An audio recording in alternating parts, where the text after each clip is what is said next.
Hello and welcome to the 8th episode of podcast Way Out of Childhood Trauma.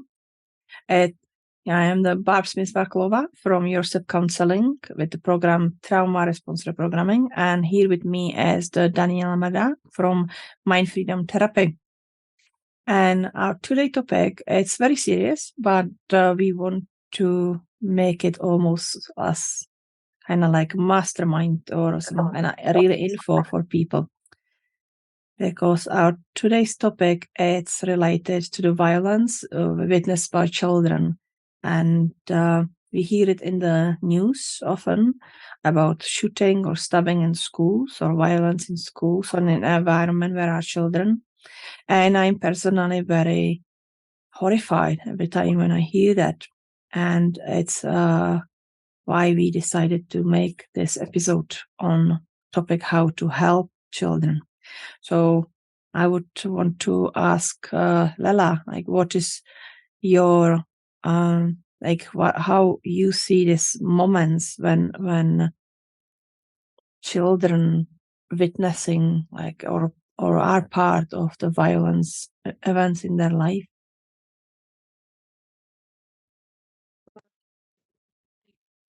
In this episode dedicated to children.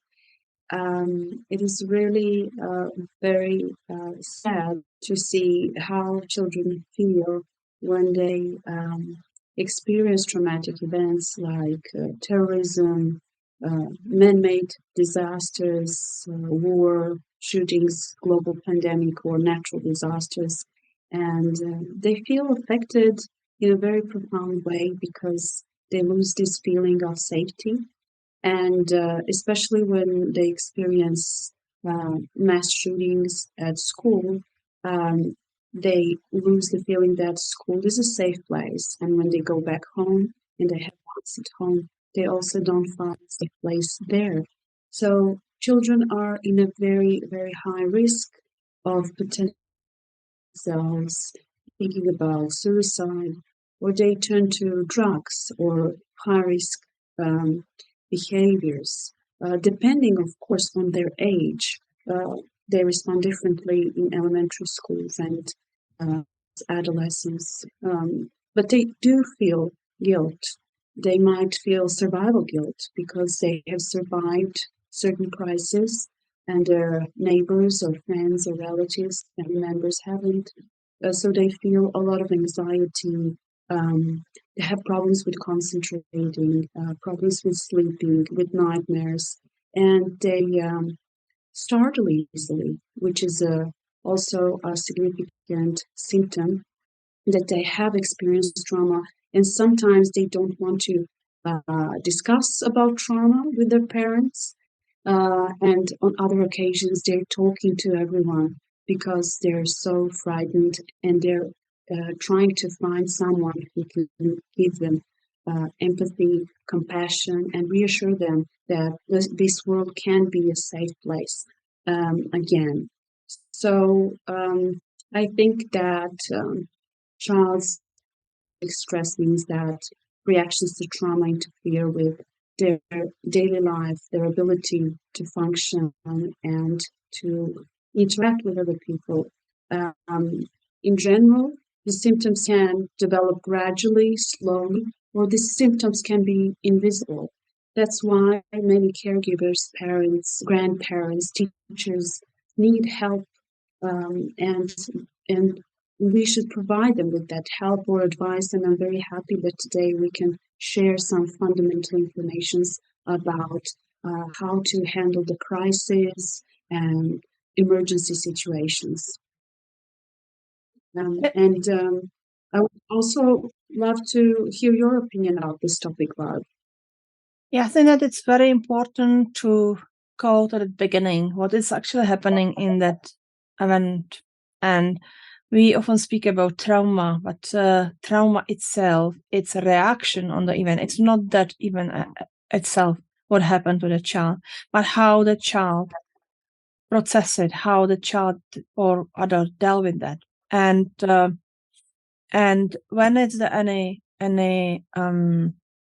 for example, violent attack or mass shooting or any violent attack in school or in other environment, the child naturally go to the survival mode. The mind will just swap up to the survival mode, and the child will start reacting from that level of I need to survive, and it will also be affected on their brain function, that their brain will start make the signals very active, amygdala very, very active, all senses to listen, smell, hear everything, and also will be start producing very high level of cortisol and adrenaline to this fight mode and run mode and just protective mode. And so when we speaking about trauma, we want to go even like before that. We want to speak today about what to do to prevent developing trauma, because trauma is the trauma response on event. But when we take the steps, since that event happened in that first days and first weeks with children, they don't have to necessarily developing trauma response, because it's about how they, as the individuals, process that experience they had, and how they learn from it and how they can move forward. So they will not get to that disconnection of the parent. They will not get stuck in that event, and the trauma responses doesn't necessarily need to be developed. So when the trauma response is already developed, then we need to take actions to work with them, and we need to help them to release the trauma. But it's really important that they are possible to stop it. There we don't have to necessarily say it would happen, but it's really important to look on at what is happening in that time. So when the child or adult, but the child very extensively facing about that, the first emotion which will come is fear, which is natural. We all will be afraid. If will come fear, then will also come anger, because anger is energy which is helping us to protect ourselves. So that will going to that reaction. If it will be run, hide, froze, scream, that will go from that reaction of anger. And if they are processed, if they are released, if they are expressed, then the child can see that experience as something which happened in their life and how they moving forward. If these emotions are not processed, if they are stuck, if they are suppressed, then it starts developing that trauma response. So it's why we're really important this first moments and first weeks after any crisis, whatever that type of crisis it is. Yes, and it's very interesting how you said about the meaning that children give to the crisis and the situation they have experienced, and it's connected to how the brain is hardwired to respond to emergencies in a very specific way, because this fear response means that brain is encountering something very traumatic that may be dangerous, and the brain just disattaches, the reptilian brain disattaches from the emotions and turns on the strategy to survive, the survival mode.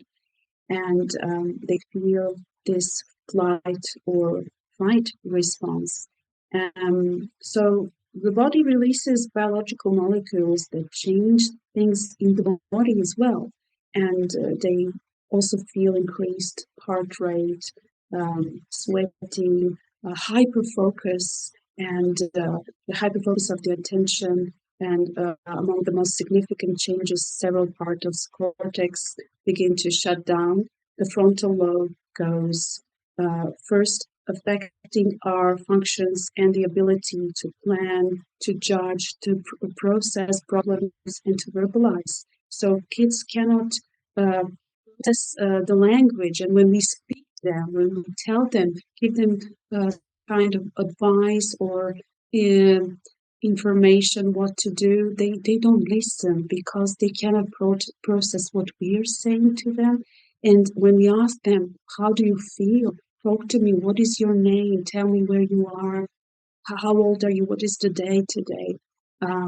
They have problems to verbalize it because their body and brain responds immediately to trauma. So they have problems to regulate their emotions as well. And the best way to approach children in this situation is to look at their eye, talk softly, and ask them what is your name, call them by their name, and tell them that now they're safe, you're the adult, you know ways how to help them, and you can explain them, introduce them a way that you're going to help them, where they can go to feel safe, and make them feel that alone in the world, because they are dependent on adults, and when crises happen, they have no idea or life experience what to do. And sometimes they're physically very small and they cannot escape. So the feeling that they cannot escape physically or mentally or emotionally is very devastating, disabilitating, and it creates the feeling that they're helpless and hopeless and powerless. So can you, Barb, tell me something about how can we help children not to feel these feelings of helplessness and powerlessness? How can we first help them and encourage them? I think that what's very important is to acknowledge that feelings they have and find a way how we will allow them to express them. Yeah? That is very important reaction of the adults, and especially the parents, because same as with the children, when they are afraid, then will come anger. And if the parents, they would get scared for their children, then very often will come also that anger that wants to protect them, wants to take care of them. But it's very, very important for adults and parents to work with that, and they're realizing it, that if they express that anger, they actually scaring that child even more, because the child doesn't understand. The child will see that they are angry to him or her, that they did something wrong, that it's their fault, that they was there or something happened. So it's really, and in that moment, parents are not that safe place, because when they are angry, they are actually dangerous to their children. So it's really important to realize that they are scared. If they realize that they are scared, they can connect with that child feeling of scared, and then both can release it. And that's what elevating children from that. If they realize it's okay to be scared. It was terrifying situation, but now you are safe. I was also scared, so I have that power. I wanted to protect you, and I'm here for you now. So it's really important that when we're not doing in the first time, and children didn't get the chance to express their emotions, we can actually do it. It's one of the techniques which parents or caregivers or even teachers can do with the children after event like that, so which is traumatizing. And it's to recognize if the child has that emotion, is not expressing. If they are angry, you can tell them, can I be angry with you? And express that. If they are sad, can I be sad with you? And all that. Really connect with them, acknowledge, allow them to have that emotion, and not try to tell them, oh, it will be all okay, it will be all fine, because it's just mean that we're telling them what do you feel, it's not real, what do you feel, it's not right, and they will just start suppressing it. We need to tell them what you feel is right, because you feel it, so that's okay. And that method which is like, can I be with you? It's really working because we can really go down on that level of the child and connect with them. And it's actually very therapeutic also for the adults who are doing it, because of course, even adults are affected with what's happened to the children. And when we start reconnecting with their feelings, we connecting with our feelings, and we can release them and realizing that that's happened, but that was event in the time, and we are not in that moment now, and also release ourselves from that moment. So it's really important to let them express that emotions, but also it's very important to give them comfort and react for their actually bodily requirements after traumatic events, because all that what's happened in their brain, all hormones created in their body, all that reaction is very, very tiring. So they are in the state of shock, and so it's really good to give them some safe place, warm drink, and let them rest even for several days.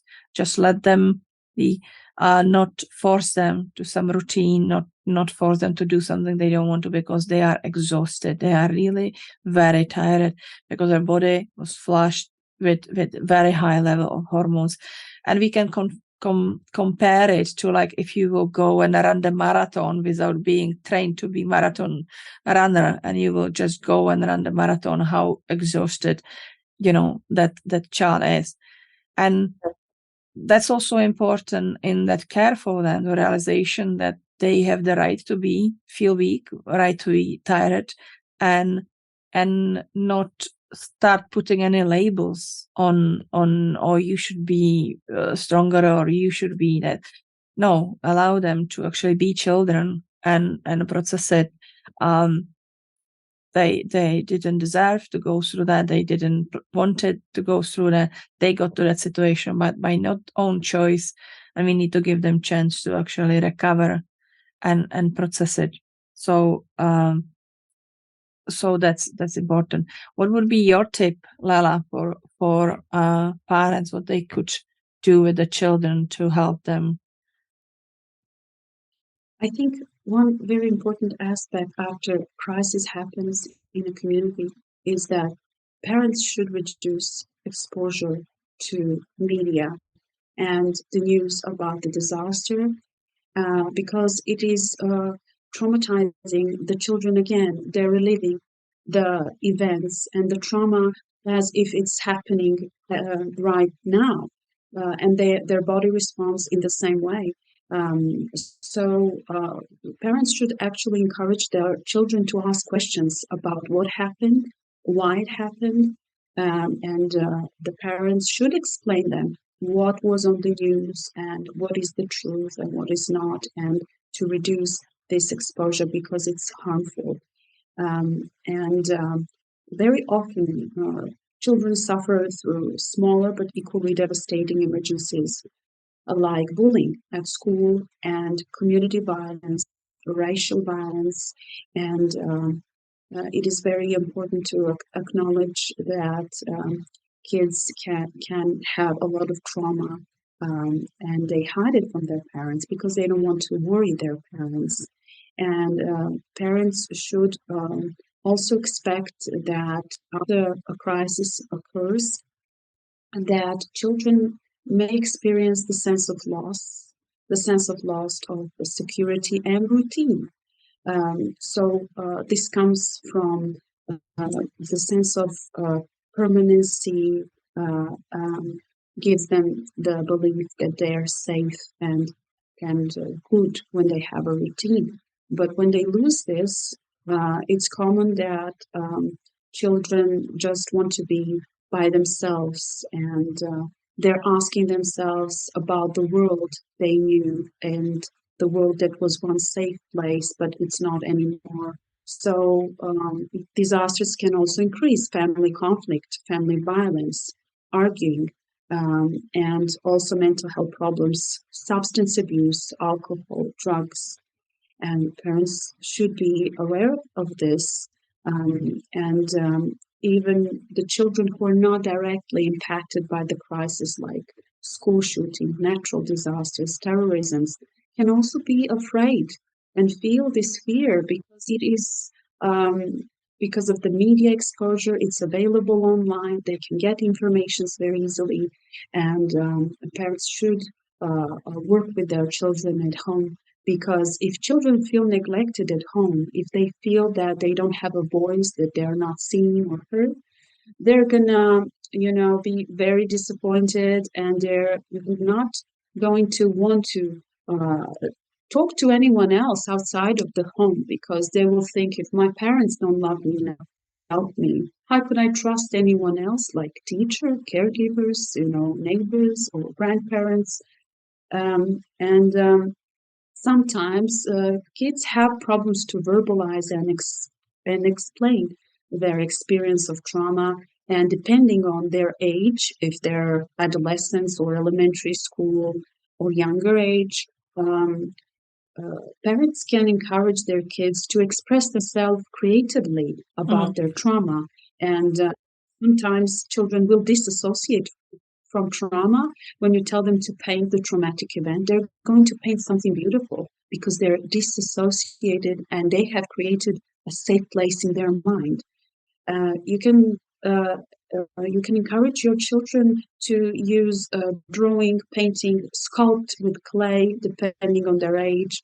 And you can start this exercise with kids by asking them to draw or write what they feel today, what they dreamed last night, and to draw a person who makes them feel comfortable and safe, and create a conversation about that, about this exercise, because kids love to play, they love to be creative, and you can have a chance to speak more openly with your children and give them even more safety, connection, love, and the emotions that they need in this moment. Um, and I would love to ask you, Barb, what would you advise parents or caregivers? How could they take care of themselves better to give a better support to their children? Yes, and the main thing is that realization of their own feelings, because there are reasons behind them. Usually, the most common feeling it's anger, which is caused by that fear, but behind that is that feeling of helplessness that wasn't there, wasn't able to protect them. And and then it's often related to that own feeling of own capability to cope. Am I strong enough? I'm not enough. I'm failing because feeling as the failure that wasn't able to protect children or be in their presence, and that often stem from their own experiences as children. So that is important for them to realize that what is reality, and same as they would try or should try to allow children to process what's actually happened for them as the individual. They should realize what's happened for them, and even, for example, map the day when it's happened. Like, really, in the morning I woke up, I have this for breakfast, how it was actually a very normal day until something happened, and then what that emotions were when they came, and realizing that they wasn't able to do anything. They wasn't there. It's not their fault. It's not that they did something wrong. It's just happened. And even when we see it as very, of course, negative event in life, everything in the universe is actually neutral. It's just how we react to it. So we don't have to love it, but we can get to that neutral point of view and saying, like, yeah, it happened. I did my best to support my children. I was afraid. I feel like this and I feel like that, but start realizing that it wasn't something they was able to influence, and taking off that expectation on themselves, what they should do, could do, would do, because they are all just creating that. Why it is important is that because when the parents are not able to process their own emotions, they are very much projecting these emotions to their children. So then children doesn't feel safe to tell their parents. And exactly as you said, they don't want to bother them, because when they see that parents are overwhelmed with these feelings, they don't feel safe to go to them and speak with them. But admitting these feelings to children, it's actually very powerful, because when we are admitting to them that we were scared, they're realizing that it's all right to be scared. When we admit that we are angry because we feel hopeless, they're realizing, oh, I also feel angry because I feel hopeless. And that's actually right. It's okay. Feel like that.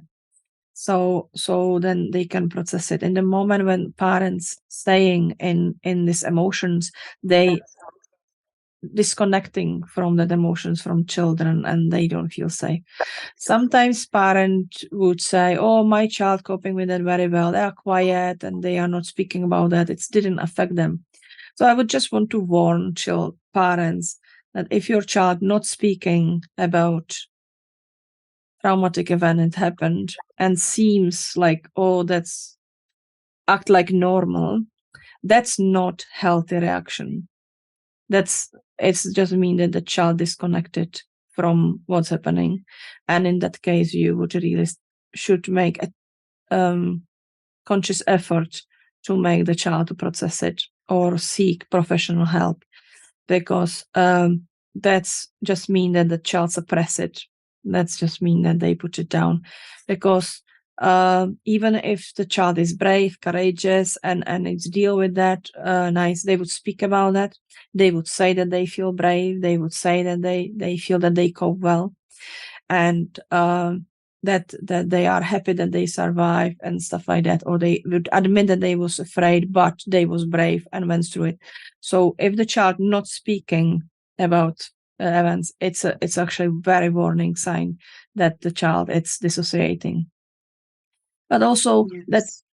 that is the way. Again, the other technique which I would recommend the parents, which can help them and to help their children, is ask the children to speak about what's happened from a really, really their point of view, not what was telling on the TV, not event itself, like somebody shoot somebody stuff. Now, what you did? You went to school or you went somewhere in the morning, and going really almost minute by minute what's happened and how it's happened, and then show them on their reactions. If they would say, oh, I started running somewhere, or I hide somewhere, or I frozen, show them that it's actually amazing, that they are actually strong, that it's their mind working amazingly, because perfectly are supposed to switch to the survival mode and keep them alive, and that they are actually strong. And it's helped them to reconnect with that feeling of safety. It's helped them reconnect with that feeling that they can trust their intuition, that they can trust their instincts, and that yes, I did survive. I am strong. I am capable. I am worthy, so, and in the same way, the parents can do that. And if they feel like paradoxically, trauma is often not exactly what happened, but the reaction around which happened. And when we start speaking with children or with adults, if they get stuck in some trauma response, it's what they would like to happen, so that they would say, nobody was there for me, or I hope that somebody would came and take me from there. So that's the question which we can ask children, and let them describe the event which happened, and ask them what they would want to happen, instead of what happened. And often they would not say that they would not want to happen that event itself, because they very well realizing that it's not in their power. But they would say, oh, I would want you to be there, or I would want to be able to run quicker, or I would want to come Superman to swoosh and take me from there. And that it's technique which allows them to rewrite the story, because you can encourage them and say, okay, let's make it happen, and retell the story in the new way that happened, that somebody was there for them, somebody came for them, or show them that they were strong, and I'll tell them, oh, you didn't really need that, because you was actually so strong, you managed to do that by yourself. Yeah. And it's about that we can rewrite, we can say it a different way, we can rewrite the story what happened, because it's all just our interpretation of that experience. It's not what our each of every individual on the earth, it's a different reality we're living in, because we all see it just from our point of view. So we can rewrite it, our point of view on it, so the children can do that, and parents or carers or counselors can do it with the children, allow them say what they would want to happen, how they would want to write that story, how they would write that story. And that's technique which allow them to be reconnected back with their power, with their feelings. This is fantastic technique, Barb. Thank you for sharing this. This is amazing, and I think every parent should be inspired to try this and use it, because they can have instant results.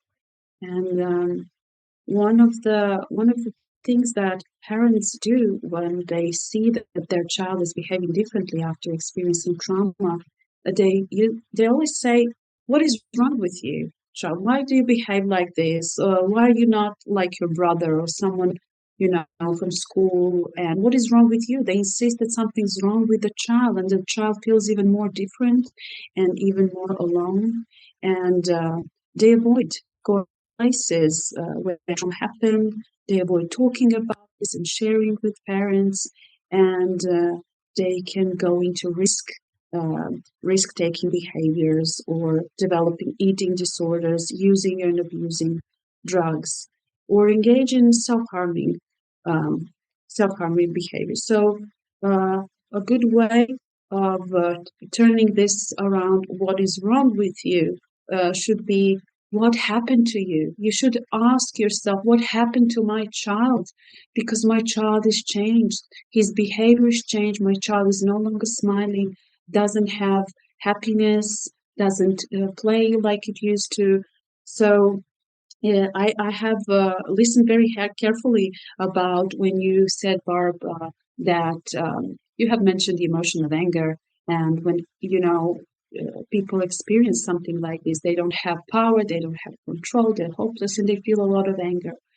You and I, as therapists, know that the underlying emotion behind this anger is pain. And it's much easier for everyone in this terrible situation to feel angry than to feel pain and talk about the pain. But the point is that you shouldn't talk about the pain constantly. You should do something with it. Go to therapy, seek for professional help. And this is very important for parents too, because if they feel anxiety and stress and constant fear, outgoing fear about the safety of their kids, they should both go to family therapy and use different techniques like grounding technique. Because when you tell your child to focus on the outside world and tell you how many blue colors, how many blue objects can he name in the room, or purple or yellow, then you can ask them what they smell in the room, and what they hear, what are the sounds in the room, but also tell them to close their eyes and take a deep breath in, and to start feeling the world around them, the world where it's safe. And if it's, they can imagine, what is the safe place? Is it grandma's home, for example? If it's grandma's home, if it's your home, then you should tell them, imagine you're in grandma's home, and imagine how many beautiful feelings she gives you when she prepares your favorite meal.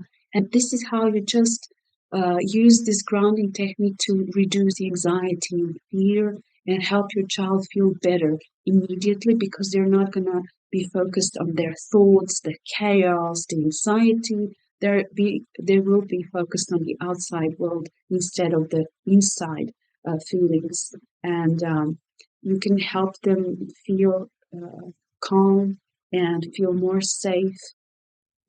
You can also tell them to remember of the times when the world was a safe place, and that this world will also give them a safe place, and they will be saved from if another crisis happens. And you can tell them they do have a guardian angel, and they can use their superpowers of their mind. You can also introduce some character like Superman. Everybody knows about Superman, and you can tell them that this character uses the power of his mind to have the superpowers to save himself, to save everyone. And children love characters, love to identify with superpower heroes. You should be creative, and if it's difficult for you, you can always uh, find a good therapist to help you set the goals and strategies to helping your child. And I think that it's very important for community work together, because when first of all, not everybody parents will be capable to do so, because if the parents dealing with their own trauma, unresolved even before some crisis, and they already are living in survival mode, they can be extremely triggered, and they can become trigger for their children, or actually become the additional source of survival mode for their children. And so if they're living in own trauma response, they probably will not be capable to react to the needs of the children. So I think that is very important for community to look out for children of parents like that. If it's the teachers, if it's the pupil support, if it's the social workers, or if it's the neighbors, if it's some other member of the family. And realizing that, yes, it is responsibility of parents, but if their parents are not fully capable adults in emotional and mental capacity to help them, there should be some other parents, other adults would step in to some level and help the children to process it. So it's really important not to forget that children are everybody's, they are our future, and we need to kind of cooperate on raising them up. But as you mentioned, this grounding technique, which is about the connection to our sensors, to our senses, then it's also important to process this sensory memories which we have from this crisis moments. And that is often overlooking part. You would probably read a lot of advices which is about recognize the triggers and try to avoid them. That's not working. That's not working because that's just mean that we actually deepening the trauma, we deepening that feeling of unsafe, and we confirm for the child that all this is unsafe, every sound which is related to that, every smell which is related to that. So that is the which is called going exposure therapy. That's the one option. So then we can, in the small amount, start to expose child to the same environment or smells or sounds, and in the safe environment, link these sensory inputs with the safe moments. That's one option, and that can be used when they need to revisit the places of where the crisis happen, when some attacks happen, stuff like that. It shouldn't be forced. It shouldn't be a long way on the first time. So it's a process of realization that past and presence are not in the same time. That place itself, it's not dangerous, that what's happened there, or the person who was present there is dangerous, that it's not that place, it's not that sound, it's not that smell. Or it's actually good to again try to encourage children to identify these memories, because what we are not often realizing that our mind processing about 2,000 inputs every second. Yeah, so a lot of people would remember from even it happened, how it smelled, how what they taste in the mouth, how if there was temperature there, what the sounds was around, and more we allow children to express that verbally and written in dramatization, or then more is helping them to process that and separate that from that event, and just realize that's common thing. This smell of fish doesn't mean that I'm drowning. The sound of bum or something doesn't mean it's somebody shouting or something, somebody shooting. So it's important to connect that. So and I would again want to stress, if your child actually does develop trauma responses, which is mean that will be startled with the sounds, or will start showing the signs of the high anxiety if and some noises or smells or touch, then it's really important to seek therapy for the child. But I would really recommend some therapy which working with subconscious mind or somatic responses, as is hypnotherapy, RTT therapy, or somatic techniques, because in that time it's already developed traumatic responses. It's mean that the talking therapy itself would not work itself. The child didn't manage to verbalize it before, and it's get to that response. So it's need to be dealt with on different level. But if you actually allow the child in that first days and weeks after event to find these memories and acknowledge them, then they are able to kind of, like we say, like create a memory box. Yeah, and this is all which belongs to there, and they will stop relating it to the daily life. So it's kind of like creating the memory box of what's happened, which can be even in a way of encouraging of the photographs on things which can they touch, everything which is kind of related to that. So again, we are kind of back to the basics of speak about that, what's happened with their children. Let them find the words or expression of that, because then their mind is powerful, their mind is able to process it. We just need to encourage it. We just need to help them to find that way, and their mind will find where. Their mind want to be healthy. Their mind want to be then fully functional.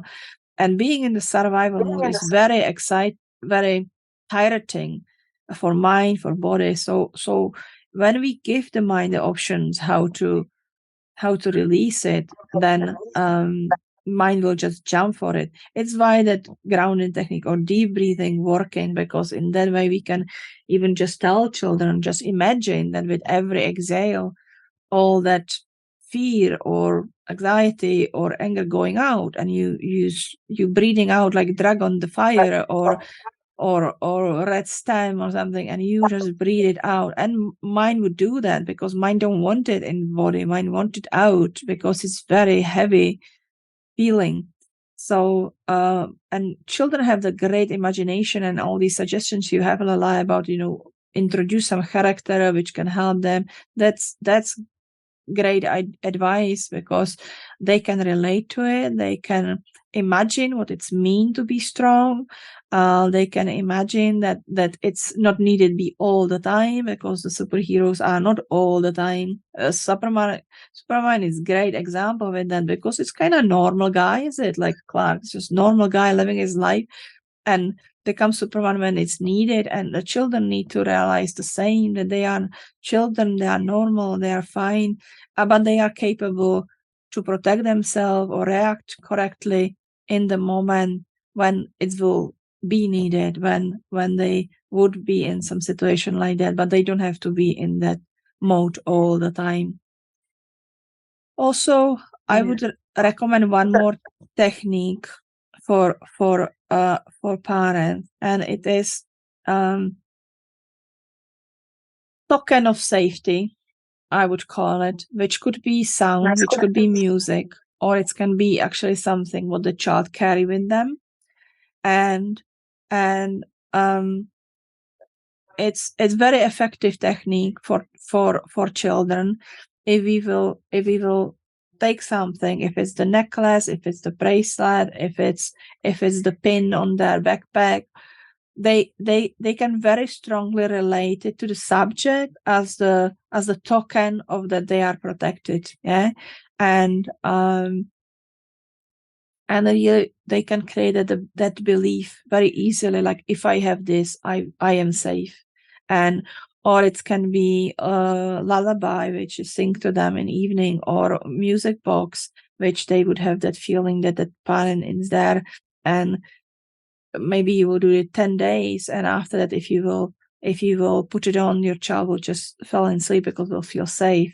So it's also a technique which is really powerful, and they can apply it. And if we can encourage them, like when they're going out, for example, order the place of event, and we give them this token, something, and we can remind them, when they becoming agitated, for example, we can remind them, do you remember you have your necklace, you have your cross, you have your band, you have your pin, and so you are okay. Their mind will just switch back. It's called the make the trigger, and anybody can do that. You just special parents, that conviction from parents for children, it's very easy to program it. So you can just tell them, close your eyes and now put all your belief that it's safe to this thing, and then you have it with you. You will be always, I am with you. You are protected, and it's very powerful technique. Yes, that's fantastic, Barb. Another fantastic tip about how we can encourage our kids when they leave home and go out in the streets, go to school, to feel safe, and to feel that they can also protect someone else. They can teach their friend, share a story, a tip that mom gave, or dad, or grandpa, and we can all be very creative about this. So we could just imagine to tell our children that they have this inner protector, and it is always there to help them in the crisis. And this voice in their head is there to remind them of their favorite nursery rhyme, or their favorite song, or their mother's voice, or this voice is there to tell them, imagine your toy box, and in your toy box are all your favorite things and smells, and the memories of home, and the memories of the people who gave this to you, who want you to feel safe everywhere, protected and strong. And when you encourage their imagination, they can maybe come up with something even more beautiful, and you can tell them, okay, you can pick that. That could be your protector, your inner voice. And as you mentioned, Barb, they can always wear bracelets and necklaces, or something that is very, very valuable or old, and that is going to make them feel protected. We can also tell our kids, okay, you can touch your finger and thumb, and you can feel instant strength, and you can feel that you're strong, because when we use our body and mind at the same time, we are reinforcing. Or we can tell them, just you can hug yourself. You can hug yourself at school when you feel scared, when kids are bullying you. You can be creative and tell your kids that they can always believe that there is an inner protector, inner force, that the inner voice to help them. And sometimes we tell children that they have an inner cheerleader, which is telling them, praising them, how smart they are, how safe and happy they're feeling, and that they're beautiful, wonderful, that they they deserve all the happiness in the world, that they are enough. And also, as you mentioned, Barb, with this sensory input, yeah, it's very interesting how when kids experience trauma, or anyone who experiences trauma, but for example, we're talking about the shooting in schools today, and when kids experience, the smell of blood, they hear the shooting, and then they also see something very harmful, they hear something horrible, and they also smell certain smells, and all these sensory goes into their brain to tell them that next time when they feel and hear and smell something like this, the same or similar, they're going to be triggered in order to turn on the alarm, the survival mode, and to keep them safe. And sometimes kids have trauma, post trauma, family trauma. They have trauma because they have encountered some mental health challenges or developmental disabilities that do affect their responses and reactions in the crisis. And the statistics say that over 60% of children experience traumatic event by the age of 16. And if they have experienced trauma previously throughout their life and they never had received any professional help, they probably have developed post-traumatic stress disorder. Mhm. But many traumas, different traumas happen, different traumatic experiences, not just a single experience. They can also develop complex PTSD, and you should be aware of the fact that the mental health of children is becoming even more complicated. It's more complicated for them to cope with reality, to cope with the challenges of the development, and to learn and to process their emotions. So kids do need to have a different approach because they're very vulnerable category of people, population.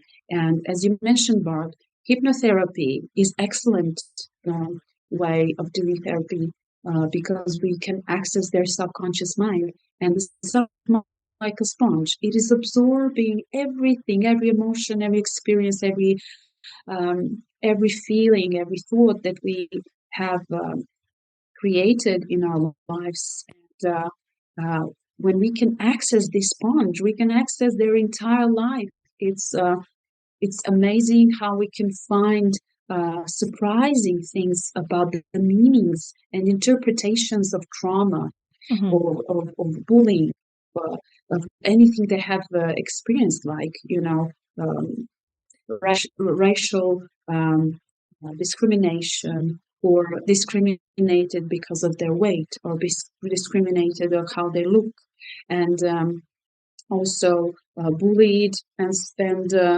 when we can access their subconscious mind, we can help them more quickly to get the permanent results and to remove the cause and the root of the issue. Because in our therapy, we both work with causes, with the root of the problem. We don't work with symptoms. We don't mask the symptoms just to help them feel relief short term. We're trying to help them to have long-term results, to recover, because when kids are recovering, the parents, the whole family is recovering, the whole community, the society, the nation. And we must start from this small unit, the nucleus of society, the family. And even if parents are working too much every day and trying, to meet the needs of their children that are very specific and unique, they often don't have time to just sit down and talk for half an hour a day. And if you could find 30 minutes every day to talk to your child, to ask them how they feel, to really give them this feeling of love and connection, and that they belong somewhere. They need to belong. Um, you're going to create long-term better mental health for the entire family, better interaction, and instead of avoiding each other and letting your child be isolated in the bedroom and alone, they're gonna even feel more worse because children do tend to avoid being open to their parents. They're going to tell about their deepest feelings to their friends at school, but they will not be open to their parents because they're afraid of punishment.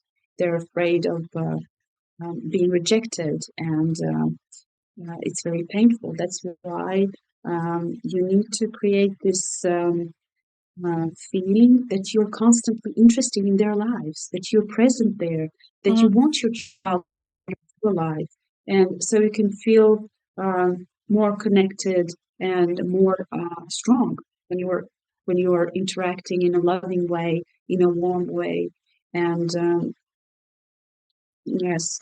Okay, Barb, I wanted to ask you what are the normal reactions during and following a traumatic event? What is normal? What can we expect when we hear about the trauma happened, and what should we consider that is absolutely normal? Totally normal will be that child will be tired after that. Would be kind of feel don't want to speak about that, but it's about that because they don't know in that moment how to kind of verbalize it, because they are just overwhelmed, that the brain is overwhelmed, so it's really hard for them to verbalize how they feel. They would express the feeling that they want to be close to somebody, they would want to be hugged, they would want to hold. So it's important to provide it, be with their presence, or use, cuddle up in the blanket, because it's not just that feeling of being close with somebody, but also that sensory calming.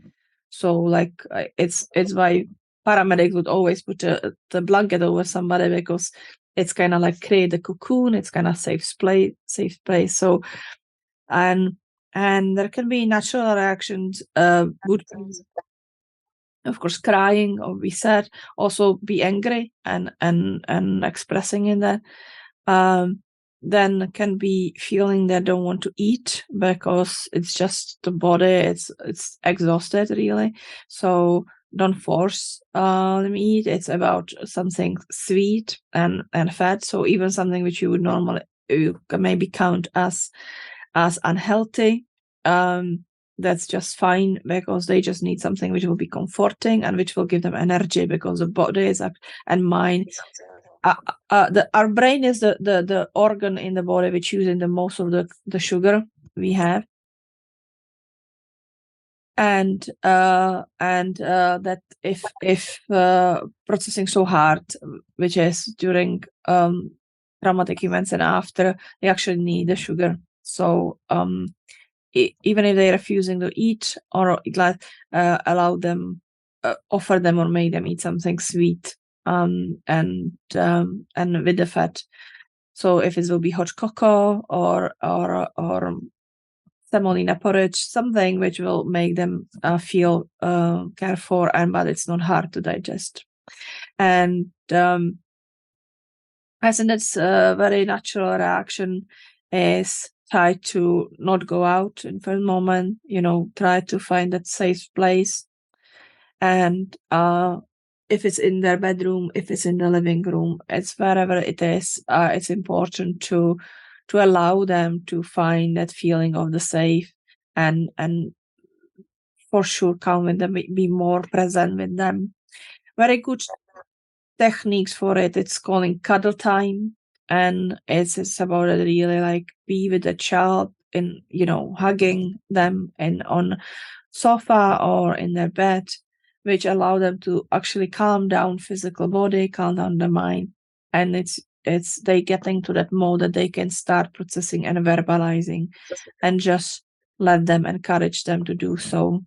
And when it's it's actually great to have it as a daily habit, all the time, because it's a time when they will feel that they have this undivided attention, and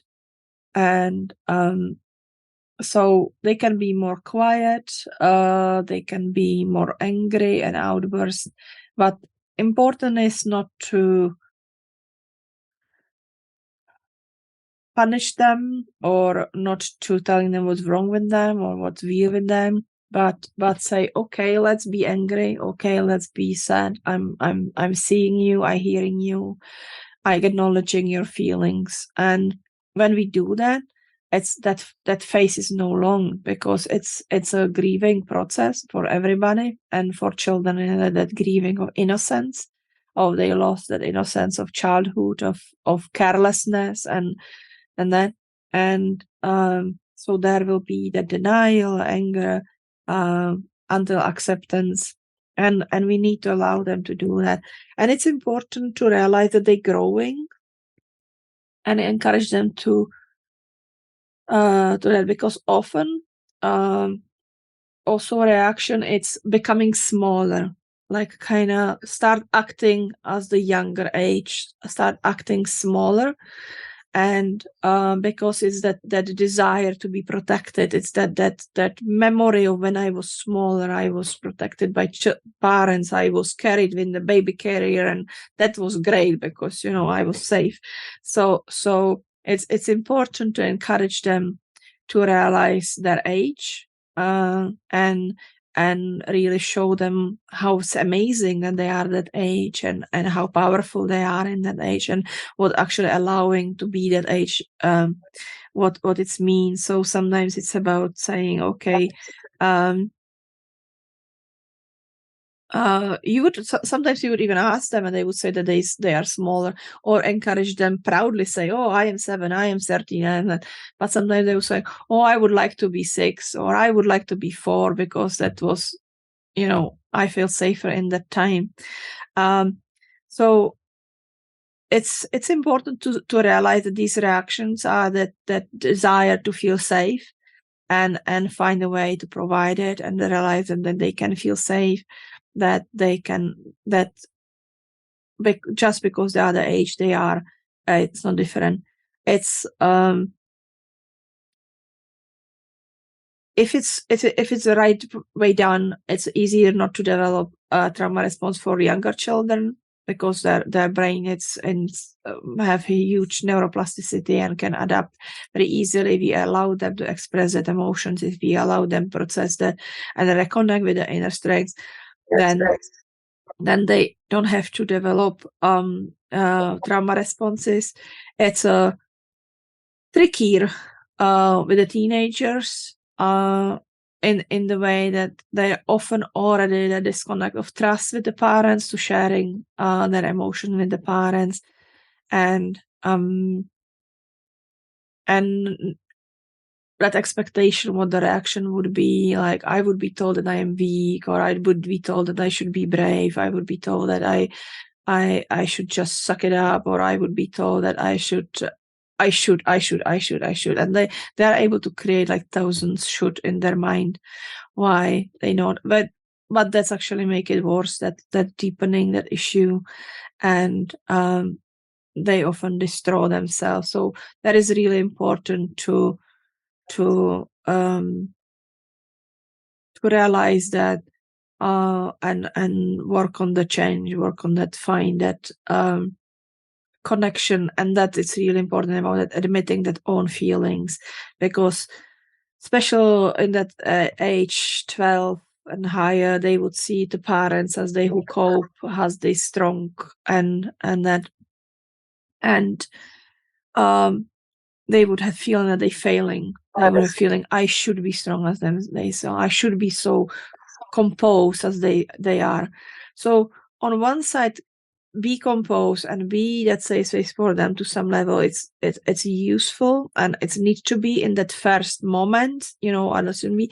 But then it's actually really important to explain them that we as adults are also scared.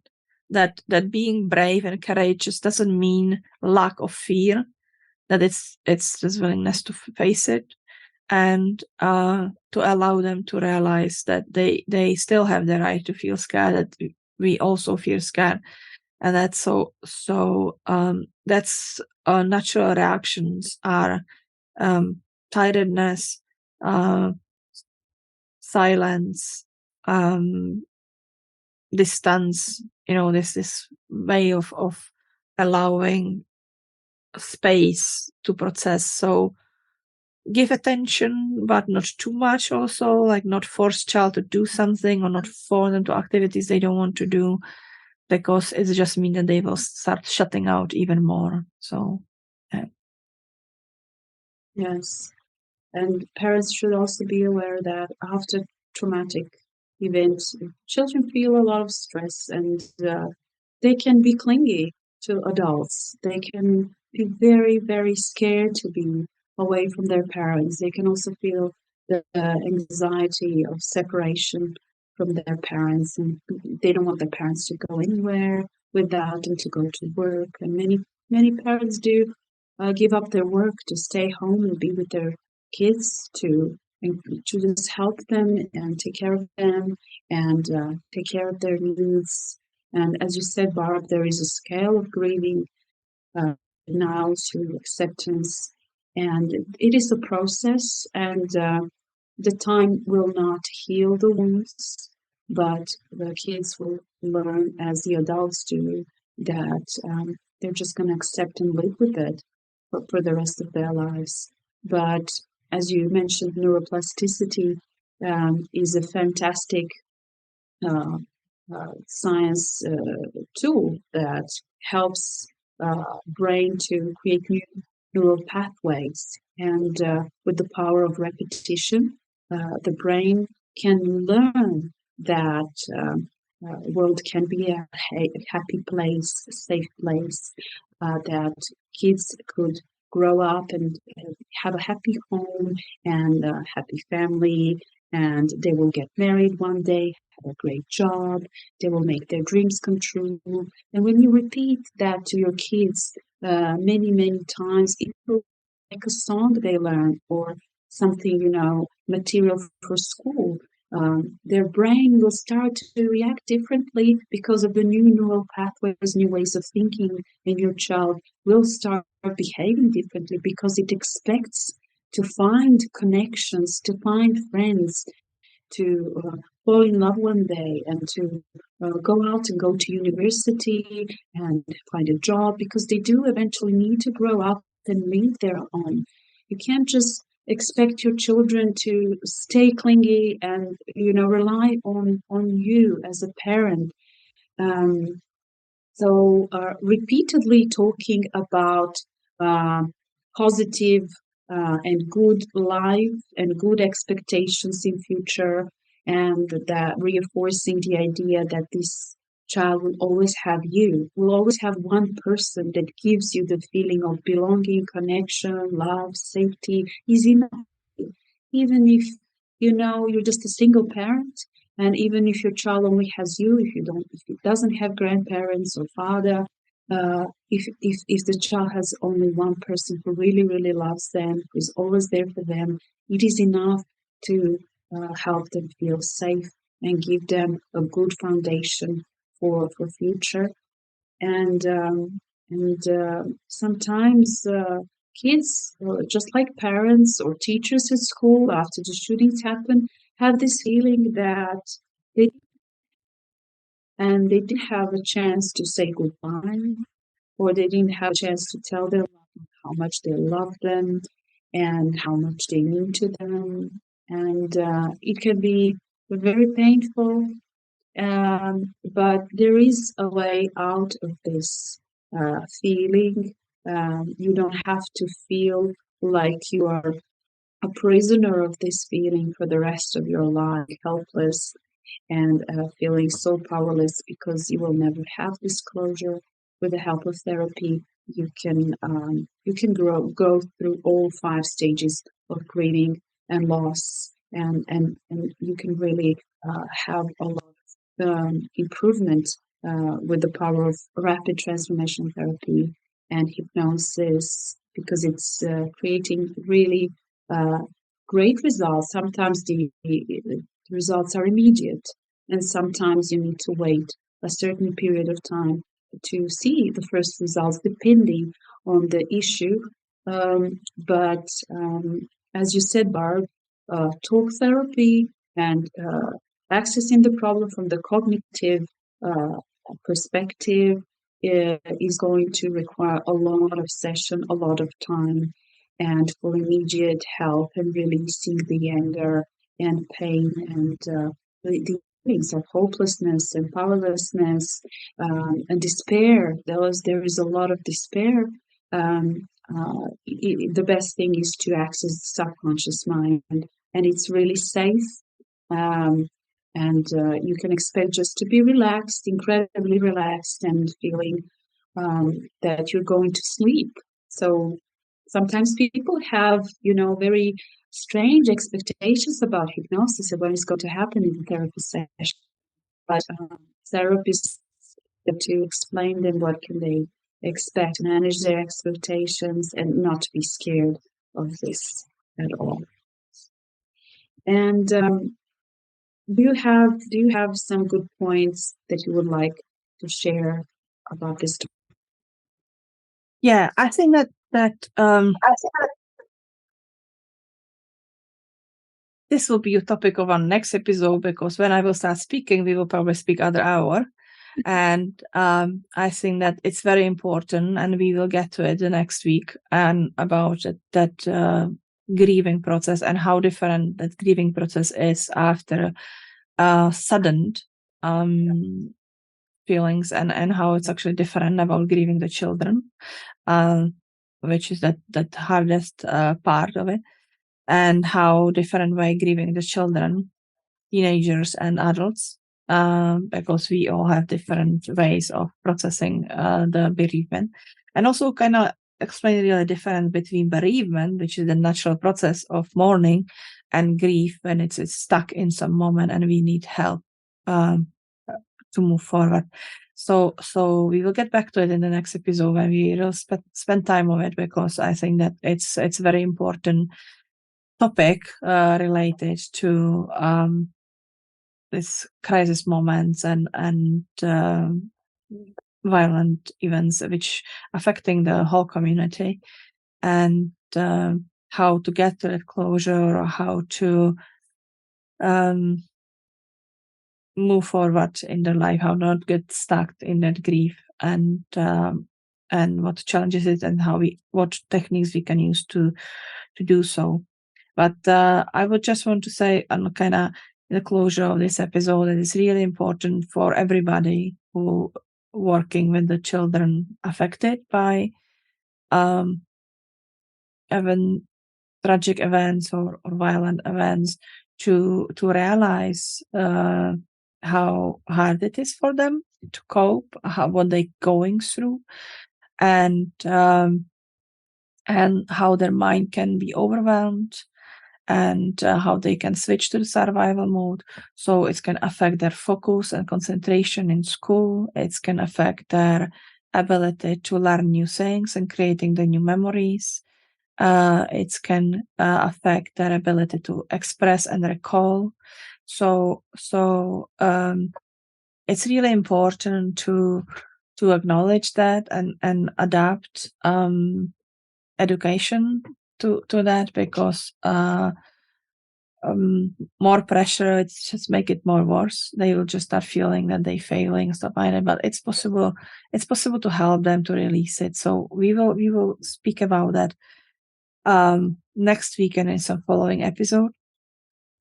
But also for any therapists, coaches, teachers, or parents, which is interesting to learn how to work with those who develop complex PTSD, which can be a result of events like that.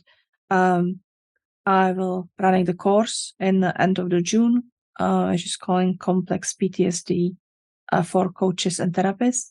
And so you can join the course and get a really deep comprehensive thought about how to work and help people to recover from these events ongoing or single events, and how it's affecting development and how we can help them. Because I think that is really important for everybody to know that it is possible. It's really important to realize that children doesn't have to necessarily develop the trauma responses if we will give them what they need in that moment, that it's possible to recover, and sooner we will start reacting to triggers or anxiety or change in the sleep patterns, and realizing the connections easier we can help them and not make them suffer. That having triggers, it's not excuse, it's a warning. It's not supposed to be that we're supposed to bubble wrap them or put the cotton balls around them. It's mean that we need to help them, and we need to help them to process the trauma. And it's possible with therapies. It's possible with different techniques, and encouraging them that they are strong, that they can reconnect with their inner strengths, and they can cope and learn the new coping skills. So I want to thank you, Lela, for being here with me and talking about this very important topic. And I hope that people will find it helpful.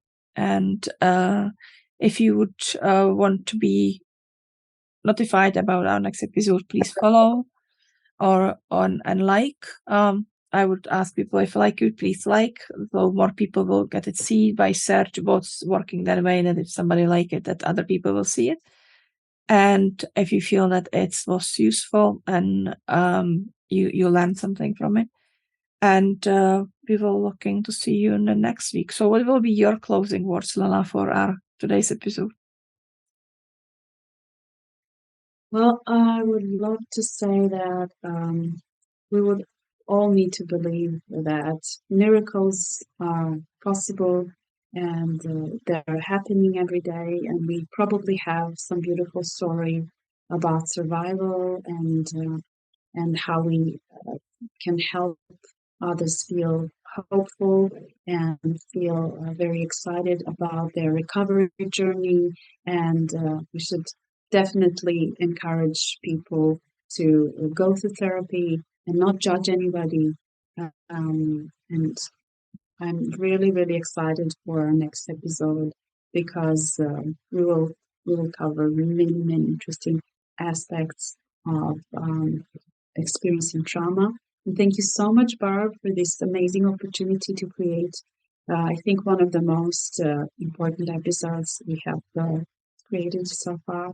And I'm very excited for your course, and I know it's going to be phenomenal. And I would love to mention in the next episode a little more about this, to just give people a little intriguing feeling about what would they learn and achieve. And I know it's going to be amazing. Thank you, Barb. You're welcome. So thank you, everybody, for listening to us. If you have any questions, you can contact us on website Way Out of Trauma, podbean.com, or you can find us on the Facebook. I'm Barb Smith-Varklova, or Your Step Counseling, or Daniela Mrdak from Mind Freedom Therapy. So if you want to any help or you have questions, don't hesitate to contact us. We are happy to help or give advice on topic related to the trauma and childhood trauma especially. So thank you very much, everybody, and see you next time. Bye. Bye.